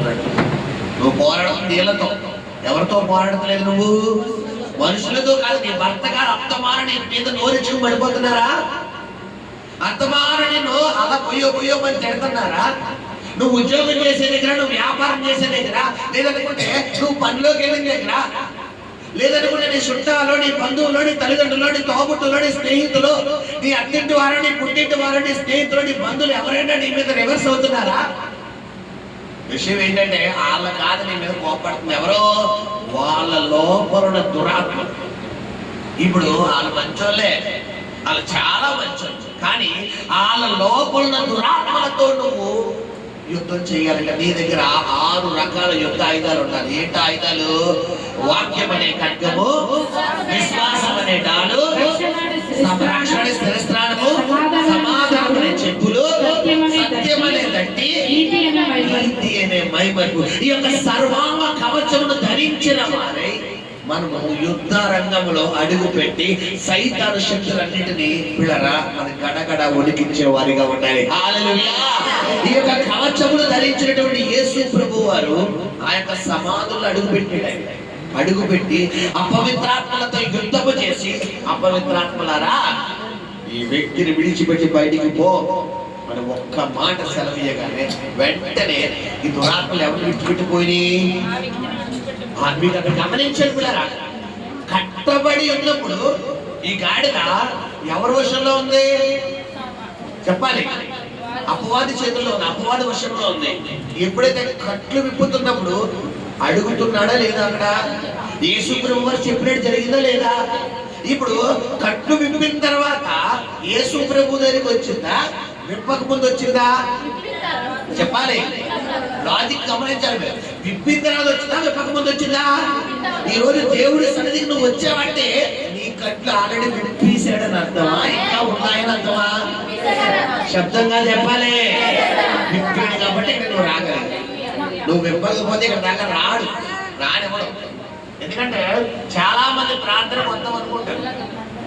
నాకు ఫోన్ చేసి అంటారు, హైదరాబాద్ నుంచి ఒక తల్లి గారు దాదాపు 2 నెలలు పట్టాడు. అయ్యగారు ఈ వారం వస్తానండి, ఈ వారం వస్తానండి, ఈ వారం వస్తానండి. ఇప్పటికి దాదాపు 10 వారాలు అయింది. వైజాగ్ నుండి ఇంకో తల్లి గారు, అయ్యగారు రేపు ఆదివారం కన్ఫామ్ గా వచ్చేస్తారు. ఇప్పుడు వచ్చి 6 నెలలు అయింది. అసలు ఎక్కడున్నా కూడా తెలియదు. ఎందుకంటే కట్లనే ఇంకేమలేదు, సాటలు విప్పనివ్వడం. ఈ రోజు నీ కట్లు విప్పాడు కాబట్టే దేవుడు ఇక్కడికి నువ్వు రాగలిగావు. హల్లెలూయా, హల్లెలూయా. ఎప్పుడైతే ఈ కట్లను విప్పుతున్నారో తర్వాత ఏం జరిగిందంటమ్మా, ఈ యేసు ప్రభువు వారు ఒక మాట కలుగుతారు. ఏంటంట, ఇప్పుడు ఆ గాడి మీద ఆశ్రయం అవడంతో ఆ బట్టలు ఏం చేస్తున్నారంట చెప్పాలి, ఆ గాడిని పరుస్తున్నారు. ఈ సేనాపతిని దురాత్మల చేత పీడించబడుతున్న, ఈ దెయ్యముల చేత పీడించబడుతున్నటువంటి ఈ వ్యక్తి జీవితంలో యేసు లేనంత వరకు తన్ను గాయపరుచుకుంటూ ఇతరులను గాయపరచబడు. మరి ఈ రోజున మన ఇంట్లో లేరంటారా? చాలా మంది వాళ్ళు మెంటల్గా ఉంటారు, ఇతరులకు మెంటల్ అనిపించేస్తారు. వాళ్ళకి ఏదో కోపం వస్తుంది, మరి ఆ కోపం వచ్చినప్పుడు సైలెంట్గా ఉండొచ్చు కదా. వీళ్ళు ఇతరులను బొయ్యమని వచ్చి పడిపోతారు. అనవసరంగా గొడవ అయిపోయింది. ఇది దురాత్మల చేత పీడించబడుతున్న వారి లక్షణాలు అన్నమాట. మీరు గమనించి సాధారణంగా చాలా మంది ఆలోచన విధానం ఏంటంటే, పిల్లరా మనం చూసుకుంటే పిల్లరా కోపడితే అలాంటి ఆ సమాధానం చెప్పడానికి అదే కోపం వచ్చారు. నువ్వు అలా మాట్లాడమంటే నాకు మెంటలెక్కాలి, నువ్వు అలా ఉన్నావంటే నాకు మెంటలెక్కాలి. నువ్వు కోపం అదిగో, నువ్వు అలా మాట్లాడుకో, నువ్వు అలా మాట్లాడుకో. ఇప్పుడు నువ్వు అలా మాట్లాడక నువ్వు అంటావు, నువ్వు అలా మాట్లాడక నువ్వు అంటావు. మొత్తం అక్కడ ఏమైపోతుంది, ఇంకా మొత్తం సినిమా కాలిపోయి. ఇప్పుడు అక్కడ ఎవరు చెప్తున్నారు నెరవేరింది చెప్పాలి. అపవిత్రాత్మ చేత పీడించబడుతున్న వ్యక్తి యేసు ప్రభు వారి దగ్గర రాగానే ఆయన అన్నాడా, నాన్ స్టాప్ గా మాట్లాడన్నాడా, నోరు ముయించాడా, మాట్లాడించాడా? ఇప్పుడు నీ ముందున్న వ్యక్తి నీ మీద నోరుచుకుని పడిపోతుంటే ఆయన నోరు ముయ్యాలి. అతను దెయ్యాలి, నోరు ముయ్యాలంటే నువ్వు ముందు నువ్వు ఎవరి స్వాధీనంలో ఉండాలి. అబ్బే మనం అసలు ఉన్నాం. మనం ఏమన్నా తక్కువ తిన్నావా? అవతల 1 రెట్లు తింటే మనం 4 రెట్లు తిన్నాం. అవతల 4 రెట్లు తింటే మనం 10 రెట్లు తిన్నాం. నేను ఎందులోనే తగ్గనంటాం. మరి అది నువ్వు తగ్గకపోతే నేను అంటాను, నీ ఇల్లు ఇంకా నచ్చబడ్డాయి. గమనించి ఎలా ఉంది నీకు ప్రార్థన వచ్చింది. ఈ యొక్క సేనా దురాత్మల చేత పీడించబడుతున్న వ్యక్తి యేసు ప్రభు వారి దగ్గరికి రాలేనంత వరకు ఒక స్వభావం అయితే, ఎప్పుడైతే యేసయ్య అతని జీవితంలో అడుగు పెట్టాడో ఆ తర్వాత అతని మాట ఎలా ఉందమ్మా, అదిగో దూరి ఎక్కినప్పుడు దెయ్యములు పట్టినవాడు ఆయన యొద్ద తనను ఉండనిమ్మని ఏమండి ముందెందుకు బతుకులాడాడు చెప్పాలి. నేను రాను, నేను రానంటే ఎందుకు బలవంతంగా తీసుకెళ్తాను, నేను చర్చికి రాను, నువ్వు వాక్యం తేవడం నాకు చదవాలని పెద్దలేదు అన్నవాళ్ళు ఉన్నారా లేదా మీ ఫ్యామిలీలో? మరి రారా బాబు, బలవంతం చర్చికి రారా, మరి రారా రారా, ప్రార్థన చేసుకోరా, ప్రార్థన చేసుకో, వాక్యం లేదు, వాక్యం ఆయన చదవడం నాకు చదవడం పెద్దలేదు, నేను చదవడం. ప్లీజ్ అమ్మ, నా బంగారం కదా, 10 రూపాయలు ఇస్తానే వాక్యం చదువు, 20 రూపాయలు ఇస్తానే వాక్యం చదువు, 100 రూపాయలు. నీకు ఏం కావాలి చెప్పు, నీకేం కావాలి, నీకేం కొనమంటావు చెప్పు, అది కొంటాం. కొంటావు కదా, అదే చూడండి. పెట్టుబడి ఎట్టాలా, పెట్టుబడి ఎడితే నువ్వు చేద్దావు ప్రార్థన, నీకు అనగా తొయ్యలా, తొత్తే వచ్చింది కాదు పరలోకం. నీ అంతా నువ్వు స్వతహాగా చేసుకోవాలి ప్రార్థన. ఎవరు నిన్ను తొయ్యకూడదు, ఎవరు నిన్ను పుష్ చేయకూడదు, నీ అంతటి నీకు రావాలి. అలా రాగలిగితేనే పరలోక రాజ్యం వెళ్ళగలుగుతావు. నువ్వు అలా కానీ ఎవరైనా నేను బలవంతంగా ప్రార్థన చేయి, వాక్యం చదువు, చర్చికి వెళ్ళు, దా ప్రార్థనలో, ఇలాంటి వాళ్ళని సున్నం కొట్టిన సమాధానం అంటున్నాడు బైబిల్. అది మొదటిగా ప్రార్థన అంటే ఇష్టం లేని వ్యక్తి ఇప్పుడు యేసు దగ్గర ఏమైనా బతిలాడుతారంట, తనను ఉండనిమ్మని. హల్లెలూయా, యేసయ్యా యేసయ్యా యేసయ్యా వందనాలయ్యా.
ఈరోజు ప్రార్థన చేస్తాడు. యేసయ్యా నాతో మాట్లాడవా, యేసయ్యా యేసయ్యా ఒక్క గంట సేపు వాక్యం ఈ అధ్యాయం ద్వారా నాతో మాట్లాడవా, యేసయ్యా ఒక్క అరగంట నాతో మాట్లాడవా, యేసయ్యా నీ ఖాళీగా ఉన్న ప్రార్థనలో కూర్చుంటాను నాతో మాట్లాడవా, యేసయ్యా ఖాళీగా ఉన్న వాక్యం నాతో మాట్లాడవా, యేసయ్యా ఇది ప్రకటనల ద్వారా, ఈ యొక్క పత్రికల ద్వారా, ఈ యొక్క కాండాల ద్వారా నాతో మాట్లాడవా.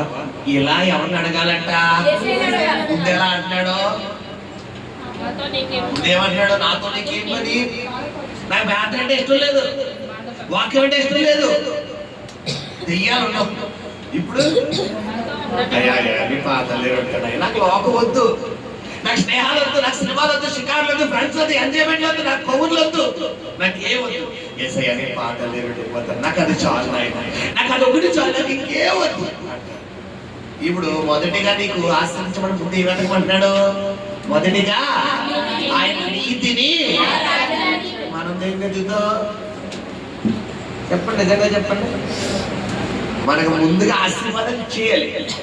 ముందుగా మన అకౌంట్లో ఒక ₹1,00,00,000 వేసేసాడు అనుకోండి, అప్పుడు అచ్చట ఆనందమా. ఎక్కడ? పరలోకంలోనా? ఎక్కడ? భూలోకంలో. ముందు నీకు ₹1,00,00,000 ఇవ్వాలంటే ముందు నీకు నువ్వేం చేయాలి? ₹1,00,00,000 తగ్గ భక్తి చేయాలి. ఎందుకంటే సాగుతుంది ఎంత పిండికి అంతే రొట్టి. నువ్వు ₹1,000 భక్తి చేసి ₹1,00,000 కావాలంటే వస్తుందమ్మా? చెప్పండి, ఎక్కడ దొరికి చెప్పండి, నేను వెళ్తాను చెప్పాలి. నువ్వు చేసేదేమో ₹10 భక్తి, నువ్వు అడుగుతుంది ఎంత? ₹1,00,000. ఇప్పుడు నువ్వు ₹1,00,000 భక్తి చేస్తే ఇదేంటంటే భక్తి కూడా క్యాలిక్యులేషన్ ఉంటుంది. చెప్పనా క్యాలిక్యులేషన్ ఏంటంటే బిళ్ళరా, నీవు ప్రతి క్షణం కూడా ఎవరి ధ్యాసలో ఉండాలి? నిత్యం ఎవరి ఆలోచనలో ఉండాలి? కూర్చున్నా, నుంచున్నా, నిలబడిన తలపులు, ఆలోచనలు, భావోద్రేకాల క్రియలు నిత్యము ఎవరి వశంలో ఉండాలి? దేవుని వశములో ఉన్నప్పుడే అది కోటి కాదు, కొన్ని వేల లక్షల కోట్లకు సంబంధించినటువంటి భక్తి. హల్లెలూయా. అలాంటి భక్తి బైబిల్లో చేసిన వాళ్ళు ఎంతో మంది ఉన్నారు.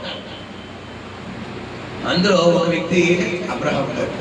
ఏమంటాడు దేవుడు అబ్రహాంతో? అబ్రహాం నా స్నేహితుడు, అతనికి చెప్పకుండా నేను ఏదైనా చేయాలంటే. ఒక దేవుడు ఎక్కడ, ఒక మనుషుడు ఎక్కడ? ఏమన్నాడు అబ్రహాం? దేవుడు సాక్ష్యం, అబ్రహాం నా స్నేహితుడు, అతనికి చెప్పకుండా ఏది చేయను. మరి ఈరోజు దేవుడిని చెప్పగలుగుతున్నాడా? నువ్వు అడిగి నువ్వు చేసిన ప్రార్థనలకే సమాధానం రావడం లేదు. ఇంకా దేవుడు పర్సనల్ నీకేం చెప్తాడు? గమనించండి, మీ గంటలో నేను చెప్పాను. ఒకరోజు మధ్యాహ్నం 2 గంటలకు నేను బయట చదువుకుని ఉంటే నా ఫోన్ ఛార్జింగ్ లో పెట్టాను. ఫోన్ అలా ఛార్జింగ్ లో పెట్టి కూర్చున్న తర్వాత ఒక సహోదరికి, ఒక తల్లిగారికి దేవుడు నాకు చెప్తున్నాడు, పలానా తల్లిగారి పేరు జ్ఞాపకం చేసి పలానా తల్లిగారికి నువ్వు కాల్ చేయాల్సిన దేవుడు. వెంటనే బైబిల్ అక్కడ ఆఫ్ చేసి ఆ ట్యాగ్ అక్కడే పెట్టేసుకుని ఆ ఫోన్ తీసుకుని వెంటనే కాల్ చేశాడు. ఫోన్ చేయగానే ఆ అమ్మ ఫోన్ ఎత్తి ఏడిచేస్తున్నారు. ఇదేంట్రా బాబు, ఏడుతున్నారు ఏంట్రా బాబు అనుకుని, అమ్మ ఎందుకు ఏడుతున్నావు ముందు చెప్పండి అమ్మ అంటే, ఏడు పాపతో లేదు, ముందు చెప్పండి అమ్మ అంటే కొంచెం ఏడు పాపి, అయ్యగారు ఫోన్ మీరు చేశారా, దేవుడు మీకు చెప్పాడా అని అడుగుతుంది. దేని రివర్స్ లో అయ్యగారు ఫోన్ చేయగానే, మీకు ఫోన్ చేయగానే ప్రైజ్లాడ్ చెప్తారా, ఎలా మాట్లాడతారా? ఆ అయ్యగారు ప్రైజ్లాడ్ అండి, పాస్టర్ గారు ప్రైజ్లాడ్ అండి అంటారు. తర్వాత చెప్పండి ఎందుకు చేశారంటే అని అడుగుతారు. ఇప్పుడు అలా అడగాల్సిన ఆవిడ అయ్యగారు మీరు చేశారా, దేవుడు చెప్పాడే అడుగుతుంది. నాకు అర్థం కాలే. సరే అమ్మ, దేవుడే చెప్పాడమ్మా, నేను బైబిల్ చదువుకున్నా, ప్రభు నాకు ప్రేరేపించండి, నీకు ఫోన్ కాల్ చేయమని అని చెప్పాను. సరే ఫోన్ కాల్ చేశాడు. మళ్ళా ఏంటి, నిజంగా దేవుడు ఉన్నాడు, నిజంగా ఉన్నాడండి, నిజంగా ఉన్నాడండి అనండి. ఏమైందో చెప్పుదండి, చెప్పేడు నాకు కంగారు వస్తుంది. ఇక్కడ నేనేదో బైబిల్ చదువుకుంటున్నాను, ఆయన నీకు కాల్ చేయమన్నాడు. ఎందుకు కాల్ చేయమన్నాడో చెప్పలేదు. నువ్వేమో ఏడు చెప్తున్నావు. నిజంగా దేవుడు ఉన్నాడు. నా సబ్జెక్ట్ ఏంటో చెప్తుంది. నాకు కంగారు వస్తుంది. అసలు ఏమైంది? బాబు గుడ్డ పోలేదు. బాబుకి ఏమన్నా అయిందా? ఏమైందంటే నిజంగా దేవుడు ఉండలేదండి. ముందు చెప్పంటే అప్పుడు కళ్ళు తుడుచుకుని ఏడు ఫోన్లోనే కళ్ళు తుడుచుకుని అప్పుడు ఏడు బాబు చెప్పింది. మరేమో నేను గన్నేరు పప్పు ఉండదు కదా అయ్యాను. ఆ గన్నేరు పప్పు ఉంటుంది. అది నేను రోజు డ్యూటీకి వెళ్ళేటప్పుడు గన్నేరు కాయలు కనబడే చెట్టుకి. ఆ గన్నేరు పప్పు దాదాపు 6 రోజులు బట్టి ఆ గన్నేరు కాయలు కోసుకుని ఆ పప్పు తీసుకుని అది అన్నంలో కలుపుకుంటే చచ్చిపో, నీతో పాటు నీ కొడుకుని కూడా చంపే అని 6 రోజులు బట్టి నాకు ప్రేరేపణ వస్తుంది. ఇంక నేను ఇలా కాదని చెప్పి ఇక రోజు తప్పించుకుంటాను. ఆ వీధిలోకి రావడమే మానేస్తాను. ఈ రోజు నా మనసులో బలంగా ప్రేరేపణ వచ్చింది. ఇలా చెట్టు దగ్గర నేనే వెళ్ళి కోసుకుని అవి ఎవరికి తెలియకుండా పప్పు పగలగొట్టుకుని నేను తినేసి నా పిల్లడికి పెట్టేసి చచ్చిపోతాను కదా అనుకుని నాకు ఇలాగా ప్రేరేపణ వచ్చినప్పుడు నేను ఒకటి అన్నాడు దేవుడితో, ప్రభువా నువ్వు నాకు ఎన్నో వాగ్దానాలు ఇచ్చావు, ఎన్నో ప్రామిస్లు ఇచ్చావు, ఎన్నో ప్రవచనాలు ఇచ్చావు నీ సేవకుల ద్వారా మాట్లాడి. మరి ఒకవేళ నేను బతకడం నేను చెప్తామైతే ఆవిడ తెలిసిన వాళ్ళు రావులపాలెంలో పాస్టర్ గారు ఉన్నారు. ఆ ఊరు ఎక్కడ ఎలమంచి అనమాట. ఎక్కడ మేడపడితే ఎలమంచి. అక్కడ పాస్టర్ గారు ఉన్నారు. రాజమండ్రిలో నేనిద్దరు సేవకులు కాకుండా ప్రభువా నేను బతకడం నేను చెప్తామైతే రాజమండ్రి అయ్యగారు నాకు ఫోన్ చేయాలి. నేను చేయను ఏంటి? రాజమండ్రి అయ్యగారు నాకు ఫోన్ చేయాలి. ఫోన్ చేస్తే నేను బతకడం నేను చెప్తాము అని నేను నమ్ముతున్నానయ్యా. నేను అప్పుడు ఈ నిర్ణయాన్ని వెనక్కి తీసుకుంటాను అన్నదాన్ని అనుకుని ఊరించుకుని అన్నంలో కలుపుకుని పక్కనే ప్రార్థన చేసుకుని ఏడుస్తూ ఇప్పుడరా ఇచ్చేస్తాడు. కరెక్ట్గా నాకు ఫోన్ రాగానే సిచ్యువేషన్ ఇప్పుడు చెప్పండి ఏం జరుగుతుంది అక్కడ? ఆ గన్నేరు బొమ్మను తీసుకెళ్ళి ఆవిడ చేతితోనే కాల్లో పడేసేసింది. హల్లెలూయా. ఇక్కడ గమనించినట్లరా బైబిల్లో ఉంది, నా సేవకులు నా దూతలు నా సేవకులను చెప్పకుండా ఏమి చేయలేదు. అబ్రాహాముకు చెప్పకుండా ఏది చేయలేదు. ఎవరైతే ఆయన నీతిని ఆయన రాజ్యాన్ని వెతుకుతారో పిల్లరా వారి జీవితాల్లో దేవుడు గొప్పగా కార్యాలు చేయగలుగుతాడు. హల్లెలూయా. ఒకలేమో పిల్లరా మరి గమనించండి, బిచ్చేకి ఫోన్ చేస్తారు, అయ్యగారు నేను చచ్చిపోదాం అనుకున్నాడు. ఒకలేమో పిల్లరా లారీకి తలకేయడానికి ఫోన్ చేస్తారు. ఒకలేమో ఉరేసుకుందామని ఫోన్ చేస్తారు. కరెక్ట్గా ఉరి సెట్టింగ్ చేసుకుని నాకంటే వెరైటీ కేసులు వస్తాయి. ఇప్పుడు ఏదో యాక్సిడెంట్లీ మరణ పడకల మీద ఉన్నప్పుడు ఫోన్ వచ్చిందంటే ఒక అర్థం ఉంది. కానీ వీళ్ళ జీవితంలో కట్టబడిన ఆ బంధకాల దగ్గరికి దేవుడు తన దాసుని పంపిస్తున్నాడంటే కారణం ఏంటి చెప్పాలి? చంపేద్దామనా ఇంకా ఆయుష్ ఉందనా చెప్పాలి? ఈ రోజు నీకు కట్లు తెప్పి తీసుకొచ్చింది ఎందుకో తెలుసా? ఎక్కడ అవమానమో అక్కడ నా దేవుడి దగ్గర గడపబోతున్నాడు. ఎవరి ముందైతే తల దించుకున్నావో అక్కడ తలెత్తబోతున్నాడు. ఎక్కడైతే నువ్వు ఓడిపోయావో అక్కడే నేను నిలబెట్టబోతున్నాడు. హల్లెలూయా. నిన్ను ఓడిపోనయా నా పక్షానుండగా, నిన్ను ఓడిపోనయా నీవు నాతో ఉండగా, నిన్ను ఓడిపోనయా నా పక్షానుండగా, నీవు ఓడిపోనయా నీవు నాతో ఉండగా, నీవు ఎట్టిదా చూడదే మనసారా నవ్వెగా, నీవు ఎట్టిదా చూడదే మనసారా నవ్వెగా, నేను పడినా చూడదే ప్రభు కొరకై నిలిచెనా, నేను పడినా చూడదే ప్రభు కొరకై నిలిచెనా, నేను ఓడిపోనయా నా పక్షానుండగా, నేను ఓడిపోనయా నీవు నాతో ఉండగా. హల్లెలూయా. నీ దేవుడు నిన్ను ఓడించే దేవుడు కాదు. నీ దేవుడికి ఉన్న మరొక పేరు యెహోవా నిస్సి. ఆయన నిస్సి అన్న మాటకు అర్థం ఏంటంట? విజయము. హల్లెలూయా. హల్లెలూయా. యెహోవా ఈరే, ఆయన అంతా చూచుకునే దేవుడు. హల్లెలూయా. ఎల్రోయి, ఆయన చూచుచున్న దేవుడు. హల్లెలూయా. నీ దేవుడు నీ పక్షాన ఉన్నాడు. హల్లెలూయా. లోకంలో ఉన్న సాతాను కన్నా నా యేసు గొప్పవాడు, నా యేసు గొప్పవాడు. లోకంలో ఉన్న సాతాను కన్నా నా యేసు గొప్పవాడు, నా యేసు గొప్పవాడు.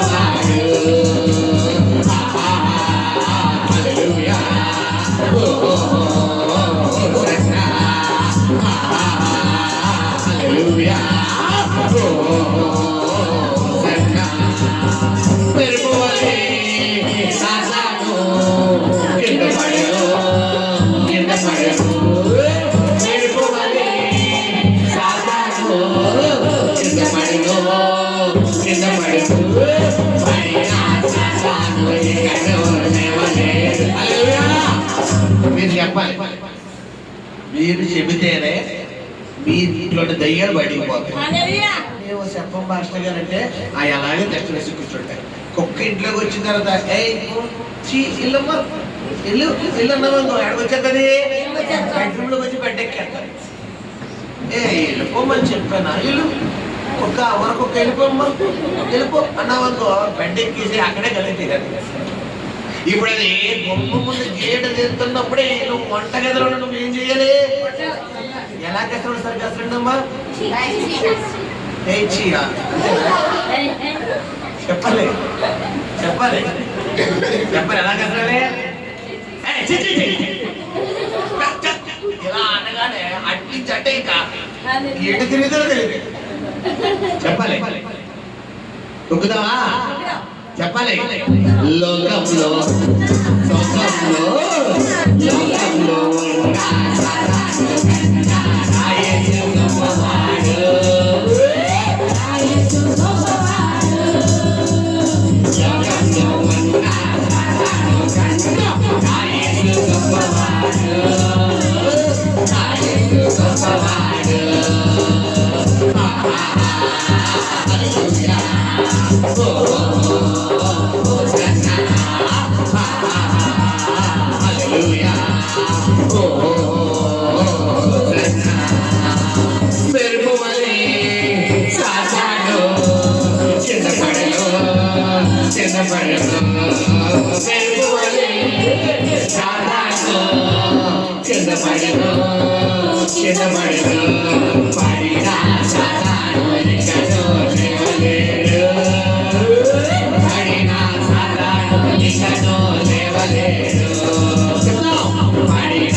ఎంతమంది మీ ఇంట్లో సైతాన్ని తొక్కాలనుకుంటా? మీ కుడి చేతులు పైకి ఎత్తమ్మా.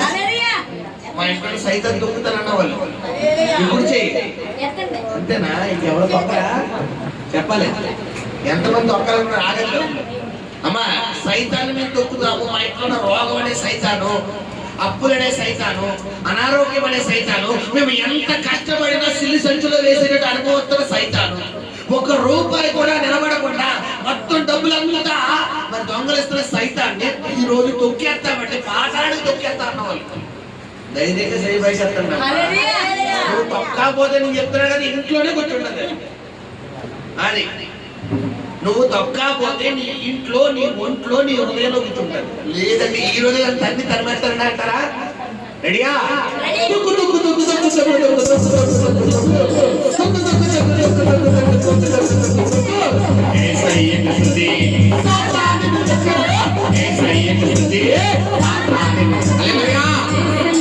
కుడి చెయ్యి కుడి కాలు, కుడి చెయ్యి కుడి కాలు. మేము రెండు కాళ్ళు తెచ్చుకున్నాం గట్టిగా చెప్పండి అమ్మా. మీరు రెండు చేతులు తెచ్చుకున్న గట్టిగా చెప్పండి. అంటే కొంతమంది తెచ్చుకున్నారా? రెండు కాళ్ళు మాకు ఉన్నాయనో గట్టిగా చెప్పండి. చెప్పాలి. రెండు చేతులు మాకున్నాయో గట్టిగా చెప్పండి. ఇప్పుడు కుడిసే పైకి ఎత్తండి. కుడిసేయి కుడిసేయి కుడి కాలు. రెడీగా? 1 2 3. తొక్కు తొక్కు తొక్కు తొక్కు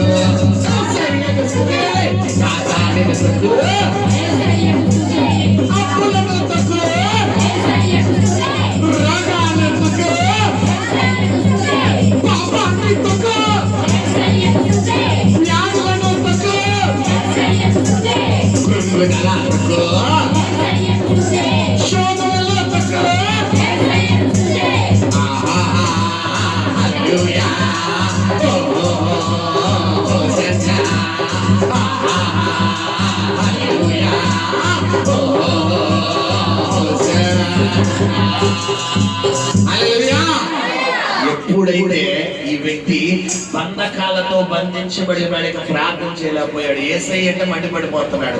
ఎప్పుడైపోతున్నా బాబు ప్రార్థన? ఎందుకు వచ్చావు అనవసరంగా అని ఉంది. ఎప్పుడైతే దెయ్యాలు బయటికి పోయినాయో ఇప్పుడు ఇంకొంతసేపు చేస్తే బాను, ఇంకొద్దిసేపు చేస్తే బాను, ఇంకొద్దిసేపు చెబితే బాను, ఇంకొద్దిసేపు ఉంటే బాను అని ఏమన్నంట యేసయ్యా బతిమలాడుకుంటున్నాడు. ఈ రోజు నువ్వు ఏ బ్యాచ్ లో ఉన్నావు? ఓ 10 నిమిషాలు ప్రార్థన చేసేసరికి నీకు తీసుకొచ్చేస్తుందా? నీలో పెద్ద సేన ఉందన్నమాట. ఒక 5 నిమిషాలు కూడా నువ్వు ప్రార్థన చేయలేకపోతున్నావంటే నీలో సైతాను. లేదండి, నేను మోకాలు వెయ్యగానే దేవుడి సన్నిధిని ఆవరిస్తుంది, దేవుడి ప్రసన్నతను ఆవరిస్తుంది. ఆ సమయం వచ్చేసరికి నువ్వు ప్రార్థన చేయి, వాక్యం చదువు నా హృదయం నాకు ప్రేరణ వస్తుందంటే దేవుడి పరిశుద్ధాత్మ బలముగా నీతో ఉందని అర్థము. హల్లెలూయా, హల్లెలూయా. ఇది మొదటిగా కట్టబడిన గాడిద విడుదల. మనం చూసుకుంటే యోహాను సువార్త, పిల్లరా ఇంకొక వ్యక్తిని చూపించి నేను మీకు ముగిస్తాను. యోహాను సువార్త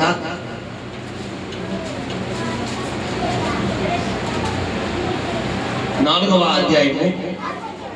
అక్కడ మనకి ఒక వ్యక్తి పరిచయం అవుతారు. ఆమె పేరేంటి పిల్లరా? సమరయ స్త్రీ. ఆమె పేరేంటి? ఈమె కూడా కట్లతో కట్టబడింది. ఏంటా కట్లు? చెప్పాలి. వ్యభిచారం అనే కట్లు, పాపం అనే కట్లు. ఇక్కడ గమనించండి పిల్లరా, ఏ బంధకాలు లేని వ్యక్తి దగ్గరికి దేవుడు వెళ్తున్నాడా? తన దూతలు పంపిస్తున్నాడా? కట్టబడిన గాడి దగ్గరికి పంపిస్తున్నాడా? చెప్పాలి. కట్టబడిన గాడి దగ్గరికి, కట్టబడిన మనుషుల దగ్గరికి దేవుడు పంపిస్తున్నాడు. కట్టబడి అప్పులతో, ఆర్థిక సమస్యలతో, అనారోగ్యంతో, కుటుంబ సమస్యలతో, మానసిక ఒత్తిడిలతో చావాలా బ్రతకాలా కూడా తెలియని పరిస్థితిలో ఉన్న వ్యక్తుల దగ్గరికి పిల్లరా దేవుడు పంపిస్తున్నాడు. ఈ మధ్యకాలంలో లాస్ట్ ఫిబ్రవరి నెలలో 5 సూసైడ్ క్యాండిడేట్లు నాకు దేవుడు ఒకే నెలలో పరిచయం చేస్తున్నాడు. 1 కాదు 2 కాదు, 5 మెంబర్స్. ఆ ఫిబ్రవరి నెల నేను సేవలో 2022లో వచ్చాను. 2022లో వచ్చాను. ఈ 2022లోని 22, 23, 24, ఈ 25 ఈ 4 సంవత్సరాల్లో ఏ నెల చూడలేని ఛాలెంజ్ తో కూడినటువంటిది ఈ ఫిబ్రవరి నెలలో చూశాను. మొన్న 25 ఫిబ్రవరిలో ఎలా అంటే, ఎక్కడ ఆ ఫోన్కి నేను రెస్పాండ్ అవ్వకపోతే, ఎక్కడ వాళ్ళతో నేను మాట్లాడకపోతే వాళ్ళు సూసైడ్ చేసుకోవడం రెడీగా ఉన్నారు. వాళ్ళ ఫోన్ అంతా నాకు దడదలాడిపోయింది.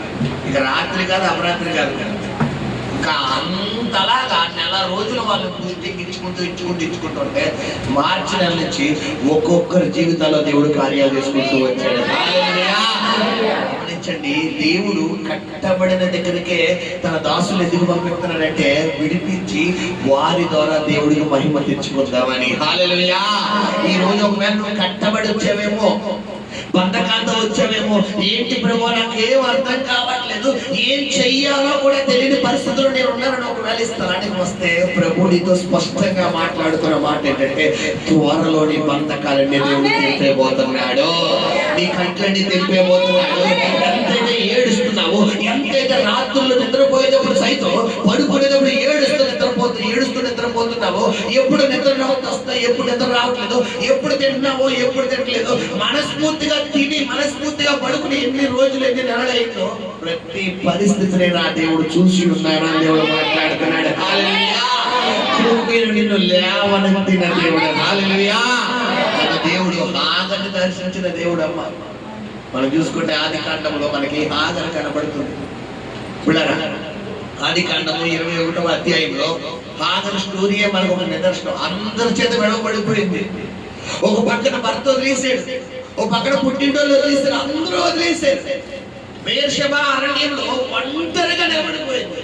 అలాంటి సమయంలో అందరూ వదిలేసారేమో కానీ నా యేసయ్య హాగరును వదలలేదు. హల్లెలూయా. ఒకవేళ మనుషులందరూ వదిలేసారని బాధపడుతున్నావా? ఎవరో సాయం చేసేవారు లేదయ్యా, యేసయ్య ఈ సమయంలో నువ్వు తప్ప నాకు ఆధారం ఎవరు లేదయ్యా అని ఒకవేళ బాధపడితే నీకు ఒక శుభవార్త ప్రభు చెబుతున్నాడు. ఏంటా శుభవార్త అంటే, ఆయన సహాయం నీకు అందబోతుంది, నీ పక్షంగా ఆయన ఉండబోతున్నాడు. నీలో ఒంటరైన వారు 1000 మంది అగును, ఎన్నిక లేని వారు బలమైన జనమగును. వాగ్దానం దేవుని పక్షంగా నెరవేర్చబోతున్నాడు. హల్లెలూయా. తృణీకరించబడిన నిన్ను తలకు మూల రాయిగా దేవుడు చేయబోతున్నాడు. హల్లెలూయా. ఎవరైతే నీ పేరు చెడ్డది, ఇక అయిపోయింది, స్టోరీ అయిపోయింది, చరిత్ర అయిపోయింది, జీవితం అయిపోయింది, ఇక పలానా వ్యక్తి అయిపోయాడు అన్నారో వాళ్ళ ముందు నా దేవుడిని తలను పైకెత్తబోతున్నాడు. హల్లెలూయా. అది సమరయ స్త్రీ కూడా అంతేనమ్మా. కట్టబడిన పరిస్థితి, భయంకరమైన అప్పులనే కట్టు, భయంకరమైన వ్యభిచారం అనే కట్టు, భయంకరమైన అనారోగ్యం అనే కట్టు, భయంకరమైన కుటుంబ కలహాలనే కట్లతో ఒకవేళ స్థానానికి వచ్చేవేమో గమనించండి పిల్లలు. శానా పట్టిన వ్యక్తిని ఆ కట్టబడిన గాడిద పరిస్థితిలో ఉన్న ఆయన్ని విడిపించి యేసయ్య దగ్గర ఉండిపోయేటటువంటి ఒక సువార్థికుడిగా దేవుడు చేసేసాడు. ఈ సమరయ స్త్రీ కూడా మనం చూసుకుంటే ఈమె కూడా భయంకరమైన ఏ పాపంలో చెక్కబడిందమ్మా? వ్యభిచారం అనే పాపంలో చెక్కబడింది. ఇక ఆ మనుషులతో ఈమెకి సాంగత్యం లేదు. ఈమె శరీరం మొత్తం పాపానికి అమ్మేసింది. అటువంటి పరిస్థితిలో నా యేసయ్య ఆ సమరయ పట్టణంలో అడుగు పెట్టాడు. అడుగు పెట్టగానే ఏం చేశాడమ్మా పిల్లరా? ఆమె దగ్గరికి వెళ్ళి, అమ్మా నాకు దాహం వేస్తుంది, కొంచెం నీళ్ళు ఇవ్వ అంటే, సరే నీళ్ళు ఇస్తానంటే ఆమె అంటుంది, అయ్యా మీరేమో యూదులు, మేమేమో సమరం, మేమిచ్చే నీళ్ళు మీరేలా తాగుతారయ్యా అంటే, నేను నీళ్లు అడుగువాడు ఎవడో నువ్వు తెలిస్తే అలా అనమంటున్నాను. సరే ఎవరో చెప్పండి అంటే, అదే నీళ్ళు ఇచ్చి నీళ్ళు తాగవాడు మరి ఎక్కడు? ఆ నీళ్ళు ఏదో ఇప్పించయ్యా, రోజు కొండ ఎత్తుకుని ఎత్తుకుని తల వాసిపోతుంది, చెయ్యి వాసిపోతుంది, ఈ కడవ అంతమాను తోడుకోలేకపోతున్నాను, ఈ జబ్బులు ఎక్కువ వచ్చేస్తున్నాయి అని ఈవిడ ఫీల్ అయ్యి ఆ నీళ్ళు ఏదో ఇప్పించయ్యా, నాకు రావలేదు కదా అంటారు. ఈవిడ అంటున్నా, ఈయన అన్నాడు నీకు నీళ్ళు ఇస్తాను కానీ వెళ్ళి నీ భర్తలు తీసుకున్నాడు. అసలు నీళ్ళకి భర్తకి సంబంధం ఏంటి చెప్పాలి? నీళ్ళు భర్త మోసుకెళ్తాడా? ఎవరు మోసుకెళ్తారు చెప్పాలి? భార్య మోసుకెళ్తాడు, ఆ స్త్రీ మోసుకెళ్తాడు. నీకు నీళ్ళు ఇస్తాను కానీ నీ భర్తను తీసుకున్నాడు అంటే ఇప్పుడు గుట్టుని ఏం చేస్తాడు యేసయ్య? బయటికి లాగుతున్నాడు. ఎప్పుడైతే ఈవిడంటే అయ్యా నాకు పెళ్ళి అవ్వలేదయ్యా ఈవిడ, అమ్మా నీకు పెళ్ళి అవ్వలేదన్నమాట, మా నిజమే కానీ నీకు 5 భర్తలమ్మా. ఏంటి మ్యాటర్ తెలుసుకునేటట్టుంది, ఇప్పుడు ఎలా బయటపడాలి? అమ్మా ఇంకో విషయం చెప్పనా? ఇప్పుడు ఉన్నోడు కూడా నువ్వు ఆల్రెడీ 6 డేస్ ఇంకో 60 డేస్ రెడీగా ఉన్నావు. ఇప్పుడు ఉన్నోడు కూడా నీ భర్త కాదు. 6 సెటప్లు ఎట్టావంటే ఇంక నోట్లో ఎప్పుడైపోయింది ఇప్పటికి వెంటబడిపోయింది. ఇంకా వెంటనే పిల్లరా ఈమె మనం చూసుకుంటే యోహాను సువార్త 5వ అధ్యాయం చూసుకుంటున్నారా, అది ఇప్పుడు ఉన్నవాడు ఆ నీ పెరిమిటి కాదని అదిగో సత్యమే చెప్పినవని. అప్పుడు ఆ స్త్రీ అయ్యా అదిగో నువ్వు ప్రవక్తవయ్యా, నేను చేసినవన్నీ నాతో చెబుతున్నావంటే నువ్వు దేవుని ప్రవక్తవయ్యా అంటది. హల్లెలూయా. అక్కడ చూసుకుంటే మనం అదే అధ్యాయంలో పిల్లలు అక్కడ చూడండి, ఆమె కొండ విడిచిపెట్టిన ఆ స్త్రీ తన కుండను విడిచిపెట్టి అదిగో. ఏమండి కుండ అంటే ఏంటో తెలుసా? ఆమె పాత జీవితం కట్టబడింది, వ్యభిచార కట్టతో కట్టబడిపోయింది. ఇవి అక్కడ శానా దెయ్యాల చేత కట్టబడ్డాడు. అక్కడికి ఎవరు వెళ్తున్నారు? యేసయ్య వెళ్తున్నాడు. ఈమె దగ్గరికి ఎవరు వెళ్తున్నాడు? యేసయ్య వెళ్తున్నాడు. అక్కడ విజయం వచ్చింది. ఎందుకంటే పంపబడినాడు మామూలుడు కాదు, అక్కడ దేవుడు కుమారుడు అక్కడ వెళ్ళిపోయాడు. ఇక్కడ వెళ్ళింది ఎవరు కూడా? దేవుడే వెళ్ళాడు. వెళ్ళగానే మొత్తం ఫేస్ టు ఫేస్. ఇక్కడ గమనించండి, ఈ 2 చోట్ల ఎక్కడైనా వాకింగ్ చెప్పినట్టు ఉందా? ఎక్కడైనా ప్రార్థన చేసినట్టు ఉందా? చెప్పాలి. నోటి మాట ద్వారా ఆయన అద్భుతాలు చేయగలిగిన దేవుడు. హల్లెలూయా, హల్లెలూయా. ఒకటి చెప్తున్నాడు, మనం ముగించేపోతున్నాడు. ఎవరు నీకు సహాయం చేసినా చెయ్యకపోయినా నా దేవుడు నీకు సహాయం చేయబోతున్నాడు. నా దేవుడు నీ పక్షంగా ఉండబోతున్నాడు. నా దేవుడు నిన్ను ఆదరించబోతున్నాడు. ఒంటరిగా వచ్చిన నేను 1000 మందిగా దేవుడు చేయబోతున్నాడు. ఒంటరిగా వచ్చి నీతో ఆయన జంటగా నీ ఇంట్లో అడుగు పెట్టబోతున్నాడు. నీ గృహంలో అడుగు పెట్టబోతున్నాడు. నీ కన్నీరును నాట్యముగా మార్చబోతున్నాడు. హల్లెలూయా, హల్లెలూయా. ఒంటరివైన నేను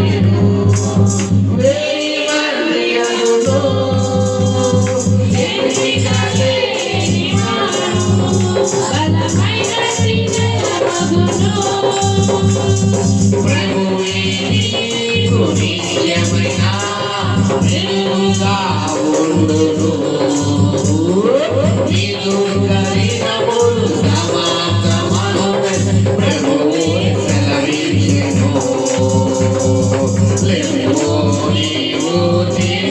వెలుగు ప్రభువు కొరకు ప్రకాశించుము వెలుగు నీవు తేజలుము ప్రభువు కొరకు ప్రకాశించుము యెహోవా మహిమా